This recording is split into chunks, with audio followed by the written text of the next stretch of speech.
Shifty Boar. The past few weeks, we've been introducing everyone to our Chimerical Collective, the group of people that are helping me out with all the behind-the-scenes stuff and some of the on-camera stuff. Most of them, obviously, all three of them are playing with us on Sunday evenings for our Keys from the Golden Vault. And tonight, we're going to introduce you to Dontoshin, who is working with some of our social media and marketing stuff. So, Dontoshin, say hello. Hello, everyone. Welcome to the show. Yeah, so basically what we're going to do on Tavern Talks is generally we're just going to talk about, we generally will be talking about just current things in D&D, different ideas about what's, the games coming up and stuff. But tonight, the new products coming out and such like that. But tonight, again, we are kind of interviewing Dontishin, as it were. So don't worry, there's no crazy questions in here. So you should be, it's pretty much the very similar questions what I asked Otter and Design Lizard the past couple of episodes. So let's go ahead and begin. So obviously our channel's about D&D. So when did you first hear about Dungeons and Dragons, and when did you first begin playing Dungeons and Dragons? Oh, a little while ago. A little bit. A little while ago. It was in the wonderful year of 1984. I was It's a good hard to year. believe. Yeah, I was in seventh grade, and I first heard of a little game called Star Frontiers that some guys in my class were playing, and I was interested in that. They were like, "Oh, this is a sci-fi game," and they were playing. And I thought, "Oh, that's neat," you know. And then the next week, they brought in some D&D, and I was like, "Oh, wait a second, I like that even more." So I started talking to these guys. They became good friends even to this day, many years ago, and that's when I first started. Nice. So when you first played, did you start off as a DM or did you start off as a player? Probably a player, right? I started off as a player. Yeah, we had a Mhm. small group, and one guy that he owned the books. I hadn't bought any yet. You know, seventh grade. You know, just a little kid, and I was like going to try to get them. It wasn't as easy to acquire the books. You had to look through catalogs and order them, or go to the bookstore that was in a different town. But I was a Mhm. player first. Do you remember what the very first character you made? I do. Oh, you do. I do. And I've had several renditions of him over the years. But my first character was Sleight Hand Fox. Sleight Hand Fox. I'm taking He it was was a the thief. thief. Thief. Thief. Yeah, Did which you is the play? rogue now. Was it a advanced D&D or was it like the basic expert companion books? It was the basic first, basic, and then we went into AD&D, and I, made an AD&D character of the same one. Mhm. But we played in the basic red box. Nice. Yeah. Uh, was it the like the red box? Well, I guess magenta box, or there was a blue box. I guess was basic for a while with like the single booklet, and then later on. Yes, With the, one of the guys that had those books, and we looked at those sometimes to get some of the rules. But we had by the time I started playing, the that version was still around, but they had already went over to the. I think they were going to the red box then. Gotcha. We're Yeah. going to, yeah. Yeah. So another question for you is when did you DM your first session? When were you the dungeon master for your first session? About how long had you been playing before you switched over to becoming a DM? Not long. I mean, well, about a year. I mean, I played there and as a player for a while, and it wasn't almost about it was almost a year. Of course, the first started with my brother and some of my friends, and then I continued running games then. And I didn't run games for my friends because the guy that was the DM, that was our other friend, he still wanted to be the DM. But Mhm. it was probably about 1985, Oh, a okay. year later. So how did it go? What do you remember much about the session? Um, it was I what I did is I took the adventure that was in the back of the book, and there was a map in the back of the red book. There was a map, so I Hmm. made up my own adventure, and it was to track down and try to kill this evil wizard Bargle that had killed this girl in the introductory adventure when you were learning how to play. Yeah, yeah, And with so I Barker. just expanded. Yeah, I expanded upon trying to track down this evil wizard as our party would go through there, and I got an idea about from I think it was Keep on the Borderlands. I'd seen that module, and I just thought about that idea, so I started making um, a network of caves in the mountains that had different monsters in it, similar to what they did, but it was my own little homebrew game in the basement Mhm. there. Yeah. But that was what I first started at. Yeah, I think that that was actually some of the basic sets came with B2 Keep on the Borderlands. But Mhm. some of them, I'm trying to remember. Again, this was 4 decades ago. But there was some that came out with B1, which was Into the Unknown, which had instead of like Yes. the purple fuchsia color for the Keep on the Borderlands, it had the brown color to it. The thing was beautiful about that adventure was, as you mentioned, creating your own adventures allowed you to fill in the basically it was an adventure right here, and you just fill in the monsters, you fill in the treasure, you fill in all the information, and that was really really great to start off with as well. So do you enjoy being a DM more, or do you enjoy being a player more? What do you think you get the most fun out of? Um, I think I get more enjoyment out of being a DM.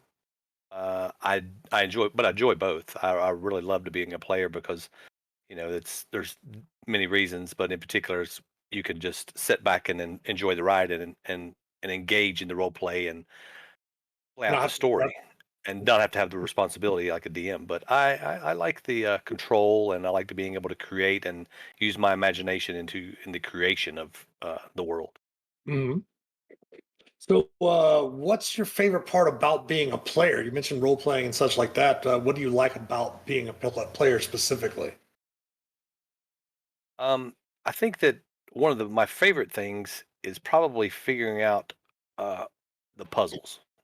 I Hmm. like to figure out what's going on, and putting all the different pieces together and kind of looking at the big picture, and then kind of bringing it in to accomplish the mission. Albeit, I like to role play, and I like to explore, and I like to do all of the other things, but putting all the pieces together and figuring out the puzzles, or figuring out the whole adventure as a puzzle, Hmm. and to get to the objective is probably my favorite. Oh, cool.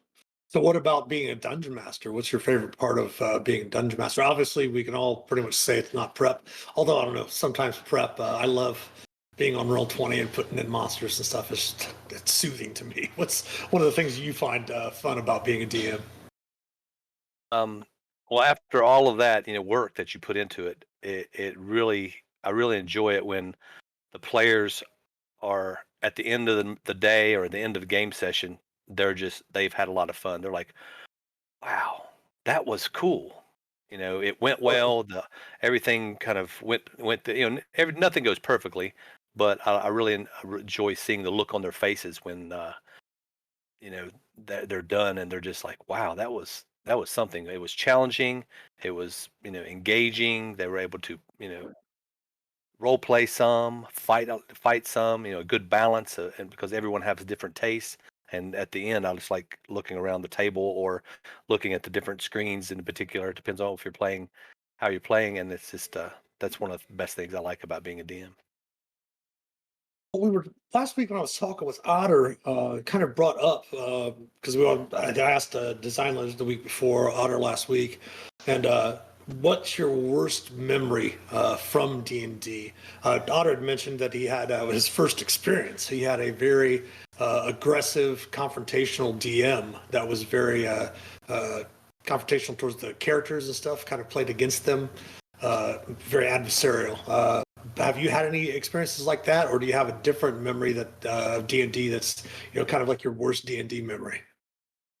Um, I've got two, but the first one, when I was really young, is I was playing. I was trying to show these guys how to play, and some of the friends, they were friends of friends, and they came over and like, oh, let's check out this cool game, and they got in there, and I was very young, and I was had worked hard, you know to learn what I needed to do for this adventure that I was trying to present to them, and they got in there, and they basically just didn't like it. They were they just didn't have a good time, and I was like, "Oh no, what have I done wrong?" And to come to find out, they had a totally different idea going in, what it was. They didn't know that it was going to be role playing and sitting there and looking at, rolling dice. I mean, they knew about the dice, but they weren't sure. They thought it was more like a board game. They didn't Yeah. think they would have to. They didn't think they would have to engage and speak and do the role. And some of them just didn't like that at all. And Uh-huh. I felt bad about it because I thought maybe their friends had told them a little bit more about it, and they got there and they never came back. I So understand. Yeah, I didn't play with them anymore. it's very difficult. Not difficult, I shouldn't say. It's very to explain to people that have never played D&D before or new players, especially the role playing aspect of it, because so many people. And I always let people know, hey, don't worry about taking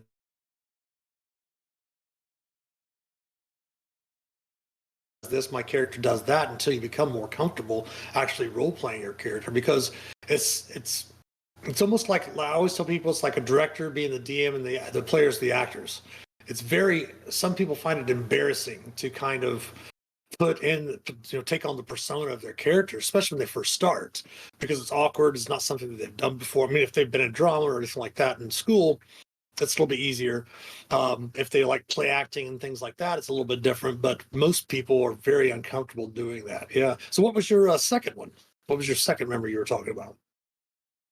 Um, I forgot now. What was it? Uh, the, yes, the it was when I was much older, and it was because the guy that I was playing with, he was I don't know.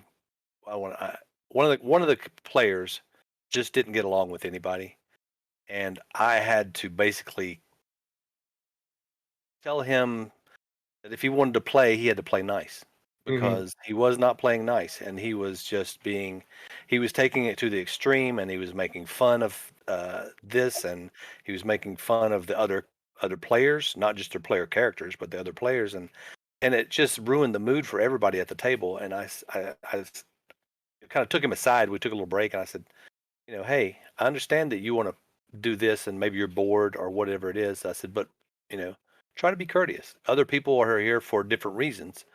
Uh, what are you here for? So I finally got out of him what he was there for. Like he wanted to engage. He basically just wanted to fight. He thought he was just going to roll the dice and hack and slash and kill goblins and dragons Be a all the murderer. time. Yeah. Yeah, Yeah. yeah. And I said that that's part of it, some, but not necessarily. You do engage in battles and defeat your enemies and stuff, but other people are in it for other reasons. And he just, even though that kind of toned him down a bit, and he was a little more courteous, it just you could tell that the session didn't go well with him, and Yeah. that was not a good day. Yeah, very interesting how some players. I mean, and the thing is that some players will take that advice that you gave them and say, "Huh, well, maybe I'll look at the game different because I can get more fun out of it from different aspects if they look at it that way." And some players just love the hack and slash, the murder hobo stuff. And hey, if they can find a dungeon master and other players that want to do that with them, all more power to them. Have a lot of fun with it if that's what they enjoy about it. But one of the things that obviously we want to talk about on this channel is that we want to talk about growing and expanding your horizons as a DM, but also growing and expanding your horizons as a player, so that you some of the things we will be talking about, we will be hoping to model in our games on Sundays is player etiquette as well. Things that new players might have pitfalls for new players that we can kind of demonstrate the situation where worry about the story, not necessarily your character's backstory. Make sure that the whole thing. That's why I love that we're doing Golden Vault, is because teamwork is a big part of that adventure. Oh yes, That'd be great. yes. Yeah. So that was a little bit about your worst memory. What's your best memory? What's your best D&D memory? Your favorite memory you have of playing D&D? I kind of alluded to one of the session about one of the best things earlier when I mentioned that I had played and everyone really enjoyed it. Everyone just really enjoyed. That's one of the things I like about being a DM is like when everything goes together and everyone's really happy and engaged and all the different play styles and different personalities. They all got something out of it, and it was a good time. So one of my best ones, it was we were all playing, and I was trying to there was a few new people, and I was trying to read the group, and I got to a point where there were giants. There were hill giants, and hill giants were coming in to you know get dinner, which would have been the party. And they these big brutes were coming in, crashing through the trees, and then they saw the party, and then they were started throwing stones and things like that. But everything was quiet at first at the camp, but then as soon as the hill giants the characters were not aware, I just as a DM I just jumped up and I slammed my hands on the table and stood up and I roared at them, Mhm. like this hill giant, and they all just freaked out. They were all surprised in real life, and one guy almost spilled his drink, and he was like, uh, and they told me at the end of that session that it was so much fun that I took those opportunities. I did it a few more times. That I took those opportunities to be so animated and startle them in real life in order to really bring them back into the game. Maybe they were thinking about, what they're going to have for dinner later, or tomorrow they have to, go to do an errand, but they went right back into the game Oh as yeah. I was animated and surprised them, and they just really, really enjoyed it. And I never forgot that one. Those things are great to do, especially when you're doing home games in your Yeah. house or a friend's house and stuff like Right. that. It does help build immersion. One thing I always caution DMs when you go to conventions, don't do that because you scare the crap not only out of your table, but everyone else in the game room. You have So neighbors. You have yes, neighbors. down a little bit when you're in the conventions, but those things are great to keep players engaged in what's going on. So what do you think as a DM is the hardest thing to prep for your adventures? Do you think it's combat encounters, like the balancing of those? Do you think it's balancing like and in modern, like in fifth edition, they talk about the three pillars of play all the time: the social aspect, the exploration aspect, and the combat aspect. Or just if it's something else, what do you think is the hardest as a DM to prep or prepare for? Um, the hardest. I I haven't done it recently, but I remember one of the harder things was large scale battle Okay. with many Yeah. many different elements moving. Had your player characters, you had your teams, then you also had basically an army here and the army there, and you had all of the different monsters or the opposing force, whoever they were, and trying to get all of those elements to run uh, smoothly when we actually started playing was challenging because it's a lot of detail and a lot of things to keep track of at once, and it was a bit unnerving to think, oh gosh, what if this goes wrong? If this doesn't go wrong, then it will sidetrack the whole entire gameplay and the mission, and then will be, so to speak, the terms off the rails. If Hmm. because this was a pivotal moment, and if it didn't happen this way, then it wouldn't have worked out with the storyline. I could always adapt, and I think I did a little bit, but it was all of those different moments in a large scale battle with all of the different elements involved, including trying to include the player characters within this grand scheme of the story with this large scale battle. Yeah, that's one of the things that about Dungeons and Dragons. I mean, it's still one of it is my favorite role playing game. It's out there, my favorite TTRPG. But the mass combat systems have always been lacking just a little bit. I always think that, I mean, they did have second edition. They came out with the Yeah. battle system. Uh, they came out with one. It's in North Arcana.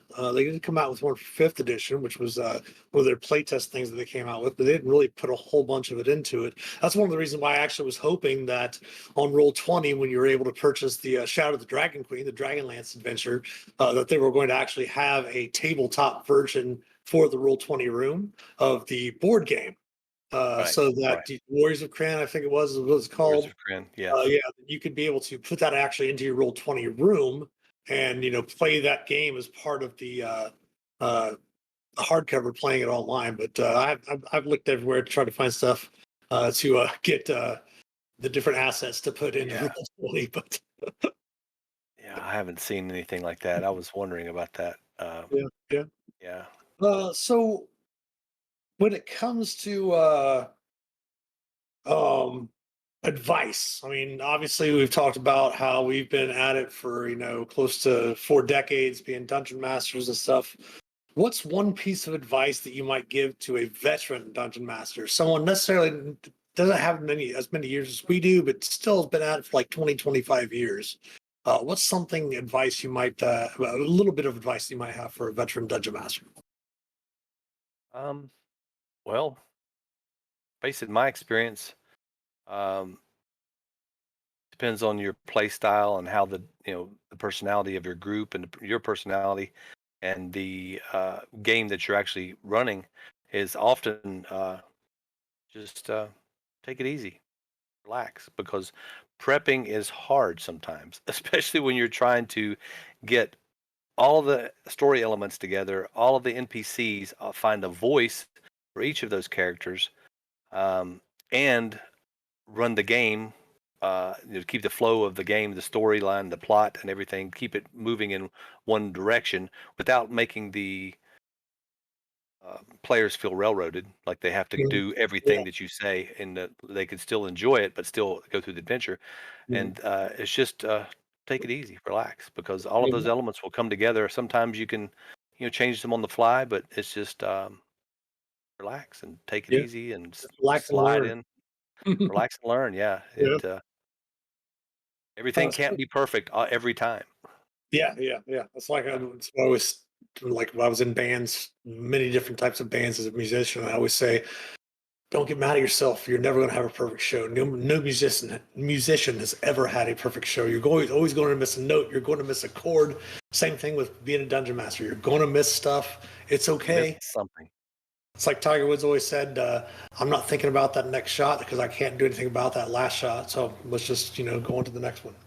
So Yes, yes, only in one right now. Yeah, exactly. So, in turn, what piece of advice would you give to a new dungeon master just starting out? Um, don't be afraid. Take the fear of, the pressure of being in front of the group and having to have all of these elements that we were talking about come into play. Just don't be afraid. Just do it. Just Mhm. And embrace the chaos, embrace the fear, and just go.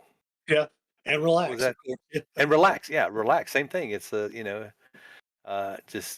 just go with it. Don't let the fear of failure or the fear of something going wrong or anything like that get you into a state of analysis paralysis to where you can actually lock up and not be effective in actually executing what you need to do. Mhm. Often it'll come together you know whether you're totally ready or not. If you are prepared, which is a good thing to be Yeah. prepared, but just don't don't stop. Just go with it.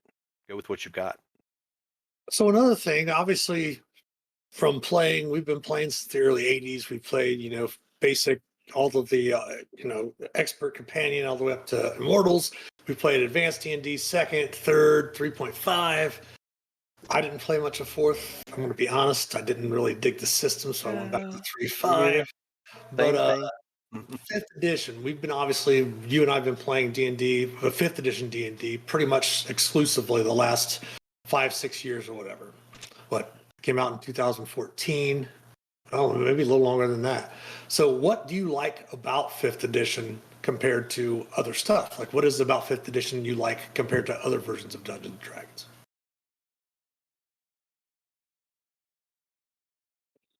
I like it. It almost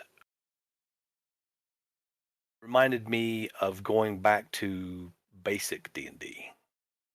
Same here. Um, Yeah. yeah, it was rules light, but still plenty of rules. They're in there. You can be as rule heavy as you want to be. You can nitpick and go down in there, find all the tables and the percentages and this, that, and the other. But the overall theme and the overall game kind of like, oh, well, this feels a little different This because is what it felt like back in the day. y- Yeah. yeah, yeah, it was nice to be able to get play this edition because uh, it just it reminded me of the older days of basic type D&D, not Yeah, it gave worrying me about too many yeah, rules, fast and loose. yeah, it gave me Don't get me wrong, I loved third edition. I loved 3.5. It was a massive change. I mean, you're coming out of second edition. You're coming out of the black books with skills and powers, things like that. So where you're adding extra stuff, you're having proficiencies and all the things of that nature. And you come into third edition where they just went crazy on feats and rules became so crazy that I got at the point where if we were going to play 3.5, I would only like to run it in the Forgotten Realms because I only allowed the players to use the Forgotten Realms books because it limited their prestige classes, it limited the different feats and things of that nature. Whereas fifth edition, like you said, yeah, it still got the rules there. It's still got the stuff where there's a lot of cosmetic and mechanical things you can do differently with having different characters, so they're not so cookie cutter type characters. But yeah, I love the fact that it does feel. That's the first thing that I said too when I played it for the first time. I was like, man, this feels like going back to basic, which is awesome because I just, like you said, those memories of sitting with your buddies in the garage or in the basement, literally the Hellfire Club back in the That's 80s. it. Yeah. So some other stuff. I was going to ask Otter and designers about this, but we kind of got on different topics and stuff. So, like for example, in any edition, what's your favorite class? Any edition. Yeah, My favorite class. Well, I'll say rogue. Rogue. Nice. Thief went into rogue. Yes. What about Thief Acrobat from Earth Arcana back in D&D? Yes, walking the tight ropes and doing the Yeah. stunts and tumbling and somersaults. I really enjoyed that one. I adapted that into that original rogue thief character that I had. That once he graduated to AD&D, Mm-hmm. that was yeah, he took that class or prestige or feat or whatever it was. I forget what that was. So, Yeah, he yeah, what in fifth edition for the Rogue? Do you have any particular subclass that you're a fan of, like Assassin or just Thief or Scout uh, or anything like that? I well, you mentioned the two that I enjoy the most. I like the assassin, but I don't like the murder aspect of it as much. I see. Yeah, yeah. But I like him thinking, well, he can be an assassin without killing anyone except for the really evil, bad people. Mhm. He's not that kind of assassin. But the thief was probably the always, one that's in the back of my mind. Cat burglar style. Coming in, Is that what you're sneaking in the leaning? dark. Is Huh? that what you're leaning towards for snaps? Maybe. Kind of, yes. Yeah, exactly. Yeah, for snaps, that's what I was kind of Yeah. bringing it back because I haven't played a rogue myself in a good while because Uh-huh. I've been DMing a lot for a long time, and then when I did play, do play, I played clerics and I played a ranger and I played some other, um, but bringing it back to a rogue, it's like, oh, this will be fun, you know. Yeah. So, what's Yeah. your favorite? Let's start with fifth edition, and then we'll do any edition. What's your favorite race? One of your favorite races? Like, if you're going to play a rogue, what race would you want to be? You can't say Swerve Neblin. Yeah. Now that one's interesting. Yeah, that's Yeah. a deep gnome. That's a good one. Um, halfling Halfling? Okay. or Yeah. rogue. Halfling for rogue. Yes. I mean, you are a huge history and history-filled book of Tolkien, J.R.R. Tolkien knowledge. So Yeah. obviously, the Hobbit burglar is very dear to your heart, right? It is. It is. I enjoy that race as for the rogue or a human, uh, just because that most of the time if you're a rogue and you're in the city, a human is going to be you know I don't know. In a lot of the campaigns I played in, humans were more prominent. Halflings were there and elves, things like that. But as far as total rogue, or I do like I'm partial to the halfling. Um, Yeah, yeah, yeah. For me, obviously, one of my favorite classes is Rogue as well. Probably followed closely by Ranger, maybe. But yeah, most of my stuff from Rogues, obviously, reading Hobbit, like late elementary school. I really didn't think of much of Bilbo being a burglar. You know what I mean? Then when I got right. into D&D a couple later, I really think most of my stuff that I associated rogues with and stuff like that was, I don't know if you ever read the Robert Lynn Asprin stuff from back in the late 70s, early 80s. There was some stuff called Thieves World, or some novels were back there. That's always the City of Sanctuary and all that stuff like that kind of got me thinking about that. Actually, it inspired a city in my own campaign world called Jubal's Hold, which is kind of like that City of Thieves, that City of Sanctuary, where it's ruled by the 9 different mongers. You have like your ironmonger and your goldmonger, and they're like the merchant council that controls the city. And it was, but yeah, that whole inspiring rogues type of thing. So, what outside of outside of Dungeons and Dragons, what other tabletop RPGs have you played? Are you playing, or played in the past? Things like that. What types of other RPGs have you played besides D&D? Well, like I said, the first one I ever played was Star Star Frontiers. Frontiers, yeah. Yeah, Let yeah, everybody know and if they haven't heard of Star Frontiers before. I know there was a big hubbub the last couple of years about another TSR doing another version of Star Frontiers, but let everybody know yes, if they haven't seen it what the original Star Frontiers was. Yeah.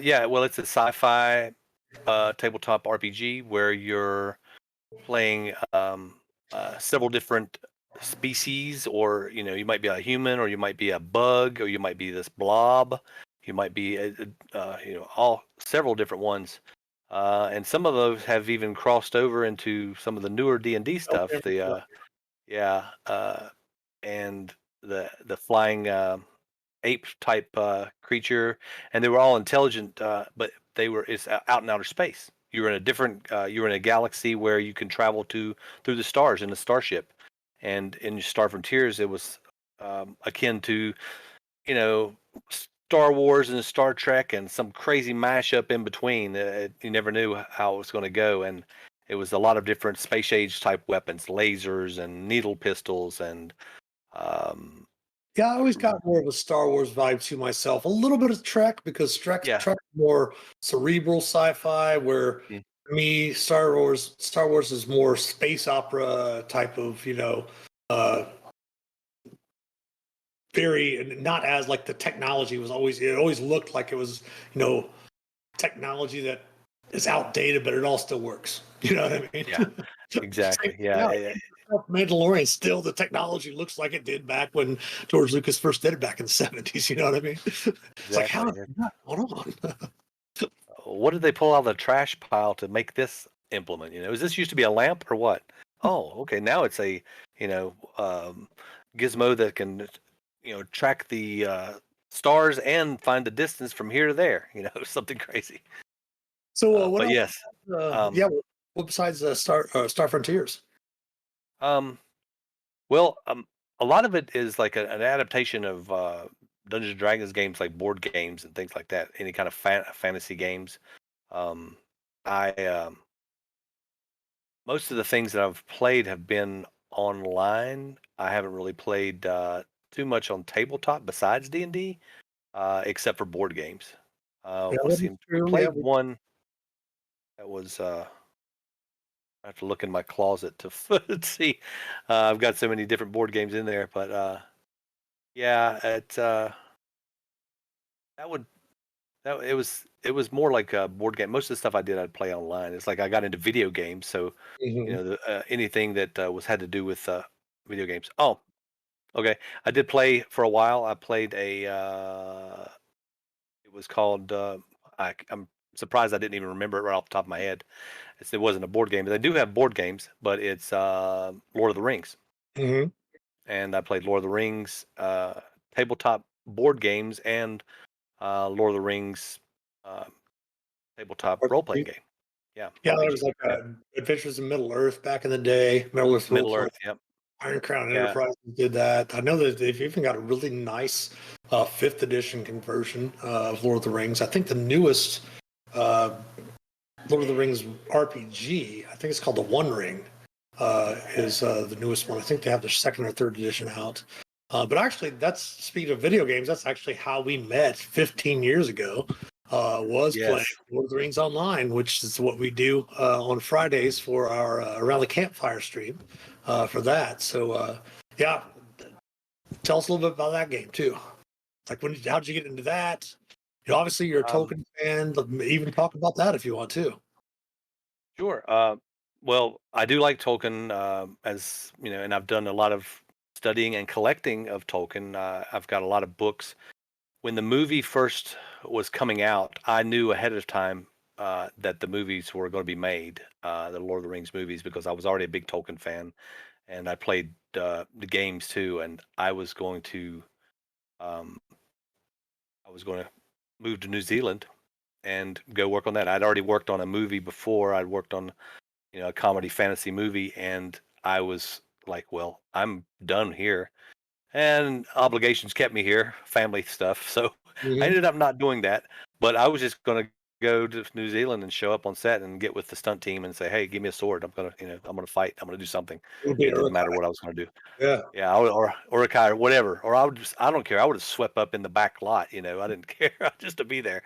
But I mean, but Thompson yeah, does get a hold of me every year because it is a worldwide holiday. It's called Tolkien Reading Day, Tolkien which they reading day. have a thing every year, and he always reminds me every year when that's coming around for everyone to sit down and you can listen to readings, all those different types of things. But yeah, that's Yeah. actually how we met was through Lord of the Rings Online, the MMO. So how do you think, being someone that's a big fan of Tolkien, think that video game's done, or any of the different video games from or board games, as even role playing games? How do you think they've been uh, to the memory and to the material of Lord of the Rings? Let's start with that question first. Okay. How Um. faithful do you think they've been? Oh yes. Well, starting with the movie, of course, it's an adaptation. You always have to make changes and just to make it shorter or to make it more pleasing for the audience. But like Peter Jackson's one, they were, of course, you know, really good, really well made. Yeah. A lot of changes from the book, but with you have the large volumes that Tolkien wrote and his idea of it, it was, you can never put that into a screen, all of the detail. Hmm. So they did. I think it was great, and I think it was very faithful to what they did, except for there were obvious major changes, but nothing that was it would ruin the whole experience. Hmm. Um, Lotro, Lord of the Rings Online, they've been really, really close to the story. Of course, they have added a lot of different characters, a lot of different, uh, you know, material and things like that They pulled as stuff out of adaptations. legendary stuff. They pulled like deep cuts out for their for their game. Oh yes, yes. I mean, they went back and scoured the appendices of the Silmarillion to find this obscure name and the glossary. And I've got a lot of those books. Actually, I've got quite a few of those books, Oh yeah. and I can research them and find them if they're in there. Now you can do it on Google, of course, or online. But I've always enjoyed collecting all of that stuff. So being that game, and I still play it to this day. Since it's been out, 15 years, 16 years, 17 almost, or whatever it is. 16 years this year, I think. Um, 15 this year, yeah. This year, 15 years 2007, this year? yeah. 15 Yeah, years this year. 2007. Yeah. Yeah. Yeah, 2007. Yeah, because I that's when I started playing. It was like the month it came out. I Mhm. knew the beta was coming out, and then I didn't get in on that, but at the very end, well, actually, I did at the very end to get in on the beta. I had a character, and then they dropped that, and then as soon as it came out, I got it, and I started playing it on a old laptop that could barely run it. And my brother he was like, how can you stand to play it on here?" And I was like, "I'm just playing. I'm just enjoying that I can Hey, even get on here." yeah. The Like I said, graphics were clunky, yeah, we've but been running. I think you actually kind of jumped in last Friday to watch because we run that around the campfire games from 1 p.m. to 2 or to 3 p.m. Eastern on Fridays. And we play Lord of the Rings online. It's called Around the Campfire. That way, if any of our viewers or anyone in the community wants to jump in to play with us on the server that we play on Landerval. Dontishin and I, that's where we first met, playing on Landerval back in 2007. Uh, he and his wife used to play. We all used to be in the same kinship. She was our main healer, She was one of the healers for kinship. The kinship actually still around, which is crazy. It's got tons and tons of members, but there's hardly anyone ever on. I think when I get on, when you jump on with your rogue Cathodo, you're usually the only one on as well. So but it's fun, and maybe we can get Dontoshin to come in there one time when he's not having to work on a Friday, or maybe we might even try to see what happens and change the time that we stream that, maybe to where it might be a situation where it might be a little bit more fun for everybody. I'd be happy to join in then, of course, Yeah. always. Yeah, it's Um. So let me see. We've got some other stuff here. S- let's go ahead and go back to the whole Lord of the Rings and D&D. Obviously D&D my was favorite subjects. inspired by Lord of the Rings. Um, where do you think, like, the spirit of? I always think that the spirit of Lord of the Rings is obviously friendship and dedication to your family and friends. At least that's what I always get out of it. I know that people Yes. always talk about this, and I know there's a few people that are on late night television that are fairly big fans of Lord of the Rings, and I do kind of have the same aspect of the fact that Samwise was more of a hero in a way, I think, than Frodo, because the fact that of what everything he did. But how do you think that whole Lord of the Rings influenced Dungeons and Dragons beyond the obvious of like halflings being hobbits, orcs, things like that? Or can you Yeah, really compare them, because they are two different types of things? One's stories, and the other is player generated stories. I can. Well, I can do a comparison. As seeing as how I've played both Lord of the Rings RPG and D&D, mostly D&D, and I've played. I read the books. I'm I don't know if you would call me a Tolkien scholar or not, but I would. I would aspire to be one of those one day. It's but I think that with the Tolkien being the original ideas, even though Tolkien got his ideas from older Beowulf, stories, yeah, Beowulf, Scandinavian stories yeah, and Old English, but everyone borrows, every author borrows ideas from what he's learned before, oh yeah, stories. So with D&D, I think that it must have been such a huge impact on these guys back in the 70s when they first started D&D, and they were able to look at this aspect of it, and they thought, well, let's going from large battlefield of playing war games with all yeah, of these miniatures to bringing it down to just the individual character. What does he do? Well, mhm, if you're adapting that fantasy world, well, what's the model? Well, the model is Middle Earth. yeah, It's like you said, the characters, the family unit, the really close friendships.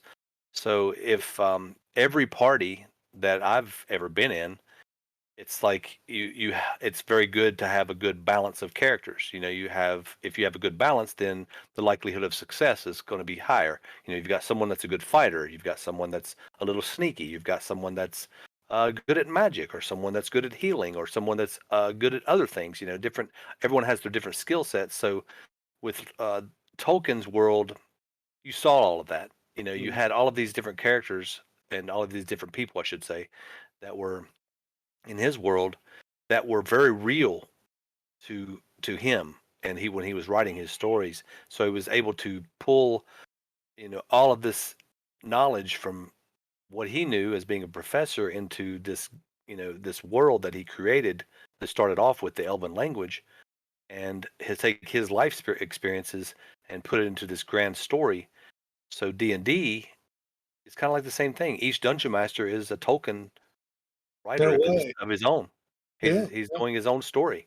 You're taking things that other people have created, but still bringing it into your own little story. Whether you create your own content, or you use modules, or things that other people have written, and it's it's uh, it's very comparable as oh far yeah, as the whole thing. There's obvious mechanical differences in the magic and the races and characters and things like that, but as a starting point, and I like that you mentioned the friendships and the fellowships is they're the family unit almost. I Mhm. really like that part. This is Yes. great. That's why I love, like I said, that's why I'm really happy that we're playing the Keys from the Golden Bottle on Sundays, is because the number one thing they say in there is teamwork.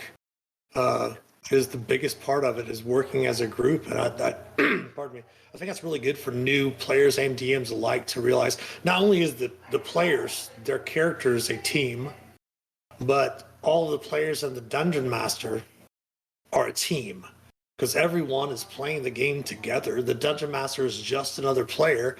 They just have different responsibilities. So if everyone, when they sit down to a table, realizes, hey, we're all here to have the same amount of fun, all have a good time, and just think of it that way. Instead of hey, DM versus players, or oh, this, or my character does this way. Right. Sitting down at a Right. table and realizing that, hey, we're all here to have fun together. Let's be a team and work together and have as much fun as we can. So yeah. Mhm. So another question here. We're getting close to the end of the hour for our stream tonight, but what stuff? Let's go ahead and put D&D aside. What other types of video games are you interested in? What are you interested outside of D&D? What other types of hobbies do you have besides Dungeons and Dragons? Uh, okay, we'll start with games. I like console video games. I used to play Xbox. Now I play some PlayStation, and I really enjoy the Elder Scrolls, and I like Mhm. some of the other games. Different games that involve some fighting and stuff. Sometimes I'll even get on Tekken with my brothers There and you go. stuff. We just do some fighting. So I enjoy that. On the computer, I like. I've always enjoyed the Elder Scrolls Hmm. adventures, and they're very D&D like. There's going back to uh, Morrowind, and now you can play an online RPG, Elder Scrolls, or you can just play a regular. And it was one that was really popular, and it came back. They did a revamp of that one. It's called Skyrim. Hmm. Very popular. Yeah. Skyrim is really cool, and they can even modify that one. I've done some mods where it really brings out the landscape and stuff. Even though it's really well done now when they redid it, it's you could even make it better. It's like Yeah. wow, it's like I don't know. going So, through yeah, that. Oblivion was a good one too. Yeah, Oblivion for Yes, that. and So, like, what do you do outside? Like, what are your other hobbies besides games or gaming or board games or role playing games? What else do you do? Like, I know you live in an area where it's fairly beautiful country all around you. Do you do anything outdoorsy or anything of that nature? oh yeah, yeah. Well, we like to uh, akin the our backyard as the Shire. If you look out, I have rolling green hills and forests Pictures, yeah. and mountains and streams, and I like to garden. I like to hike. I really love to go in the mountains and hike. I like to go swimming. I like to go paddle boarding. I have a paddle board and a canoe. We go canoeing, and I like to go. There's a large river here. It's Because you and your wife used to do those Spartan races and stuff, didn't you? Back, I don't know if you oh yeah. still, do you still do those.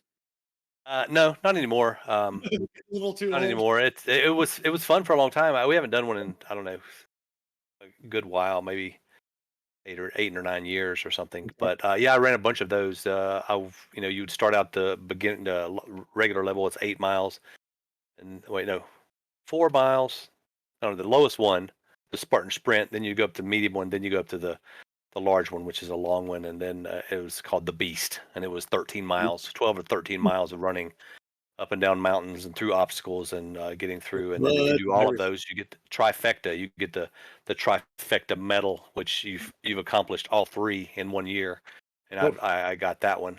And Yeah. but I did a bunch of those warrior dashes and ninja races and stuff like that. So yeah, that's what I do. I really enjoy all of that as far as especially hiking and stuff like that. You're Slowed also down a little bit now, but I you're do what? also into martial arts too, right? And that's what I was going to get to as I martial arts. Yes, I've been doing martial arts almost as long as I've been doing D&D.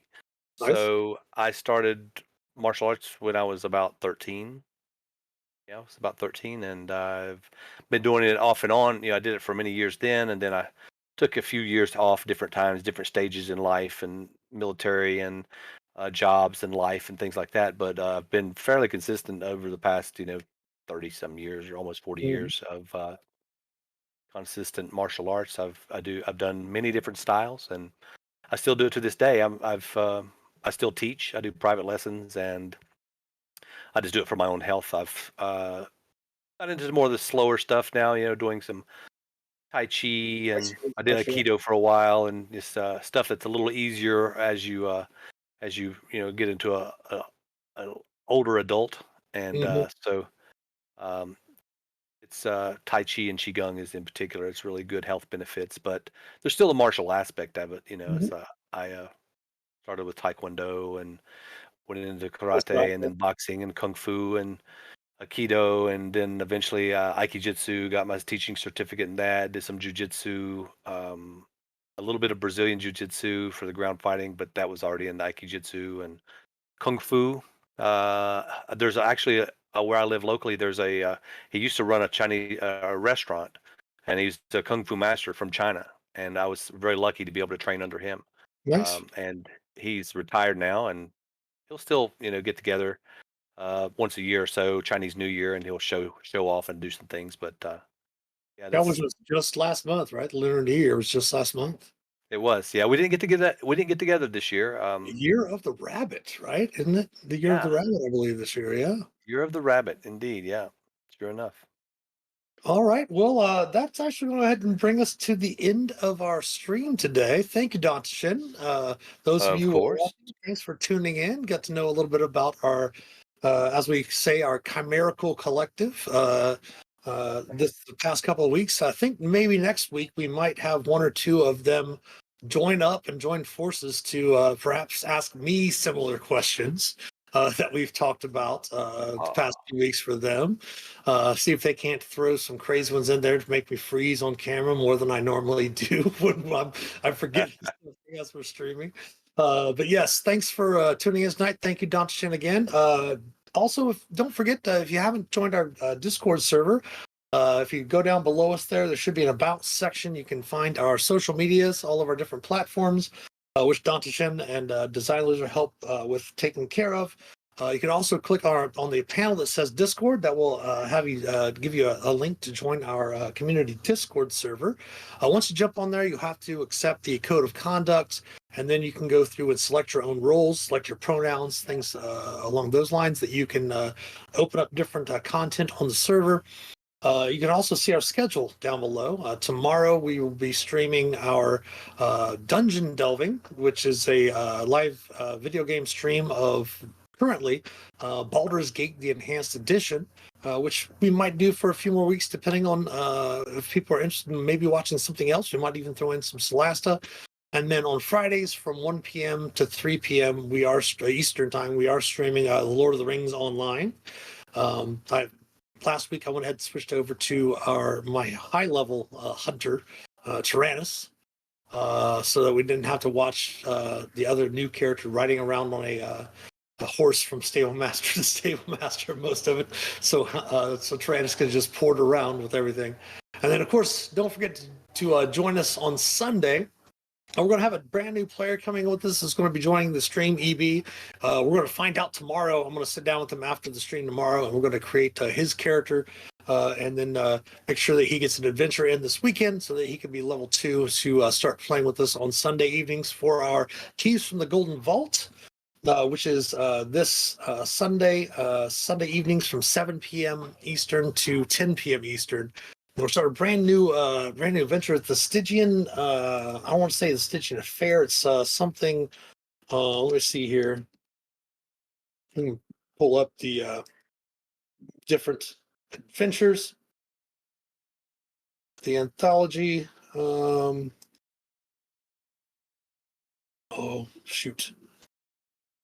Well, it's the second level adventure for it. I can't find the names of them right off the top of my head, but that will be on Sunday evenings from 7 p.m. to 10 p.m. The whole collective will be playing, plus the new player EB will be in there. So please, if you have a chance, tune in, check us out that evening. Let your friends know about us. Have them come over, and we'll, I guess, see you next time. Dom, do you have anything you want to add before we sign off? No, Except this was fun, Yeah. and thanks for Thanks for watching. yeah. Thanks for coming over to do this tonight, and everyone. We'll talk to you all again soon. Happy adventuring.